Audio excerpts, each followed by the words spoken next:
अगर आपको हमारी कहानी पसंद आए तो प्लीज हमारे चैनल को लाइक और सब्सक्राइब जरूर करें। सालों की प्लानिंग और कई बार की टली यात्राओं के बाद आकाश और राघव आखिरकार निकल पड़े थे अपने जीवन की सबसे पवित्र यात्रा पर, केदारनाथ की तरफ। दोनों बचपन के दोस्त थे, लेकिन जिंदगी के उतार चढ़ाव उन्हें अलग अलग शहरों में ले गए थे।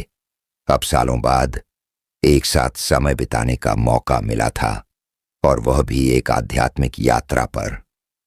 रास्ता शुरू में बेहद सामान्य था, ऋषिकेश की हलचल, फिर देवप्रयाग की शांत लहरें, और फिर वो संकरी घुमावदार सड़कें जो ऊपर ऊपर जाती चली जाती थीं। लेकिन जैसे जैसे वो गौरीकुंड के पास पहुंचे, मौसम अजीब सा होने लगा।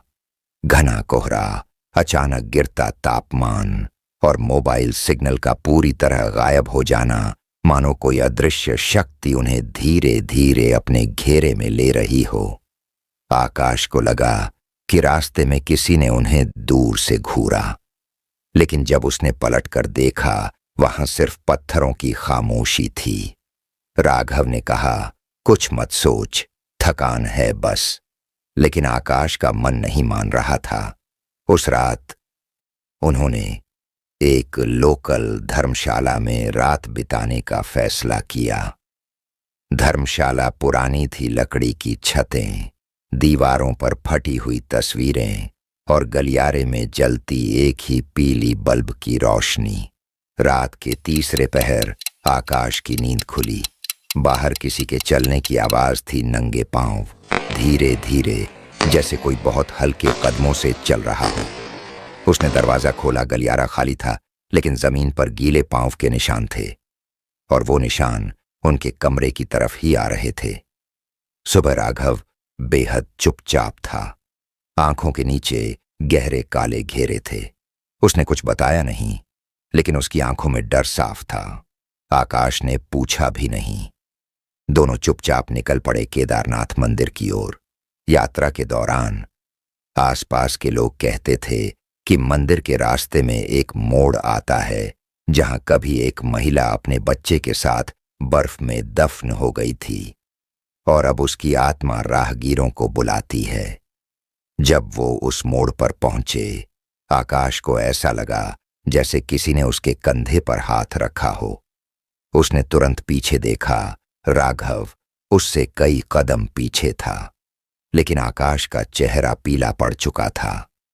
रास्ता खत्म नहीं हो रहा था।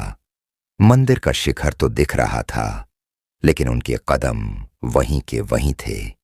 हर मोड़, हर पत्थर, हर पेड़ एक जैसा लगने लगा था, जैसे वो किसी लूप में फंसे हों। और तभी एक बच्चे की हंसी गूंजने लगी दूर बादलों के पार से, जैसे वो उनके दिल में उतरती जा रही हो। रात फिर से आई, लेकिन इस बार कोई धर्मशाला नहीं थी। उन्होंने एक चट्टान के पास टेंट लगाया। राघव पूरी रात जागता रहा। वो कहता रहा कि कोई उसके सपने में आया था, एक औरत जिसके चेहरे पर मांस नहीं था, बस एक परछाई थी, और वो कह रही थी, तू आया है, अब जा नहीं पाएगा। सुबह जब आकाश की आंख खुली, राघव गायब था।